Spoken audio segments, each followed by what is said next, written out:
Okay, we're going to be talking today about potential, actual, and differential pressures on an embalming machine. And what we have here is a standard portaboy, which I think most funeral homes have. And all of this is based off of this little gauge that we have right here. Now when I turn the machine on, it's going to jump up to the potential, which I have set at 20. Now if we see, that's right at about 20. A little bit of wiggle there on that meter, on that little gauge. But in total, it shows us that we have 20 psi set. That's our potential. We could go up to potentially 20 psi if we were to fully open the machine up. If you notice with the hose, there is nothing coming out right now. A little drip there, but there is no rate of flow at this point. So in order to make an adjustment, what we do is we use this gauge over here, which is the rate of flow.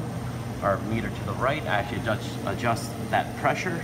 If I turn that up, I can make it go up to a 30 psi or lower if I wanted to. And it says right back to 20 again. Now, when I turn this, it actually opens up that rate of flow. And what I'm going to do is I'm going to open it up about, there we go. I'm going to go down to 16. Now at this point, if we go back to the hose, we are actually injecting at that point. You see there is a rate of flow. So what this means, at this point now that we do have a rate of flow, we are now dealing with the actual. The potential is 20, the actual is 16, which shows us again, we don't have an actual until we actually have a rate of flow, until we have something coming out of that machine. Now the differential, which is the most important part, is the difference between the two. And at this, we are looking at 4. So the potential on this initially was 20.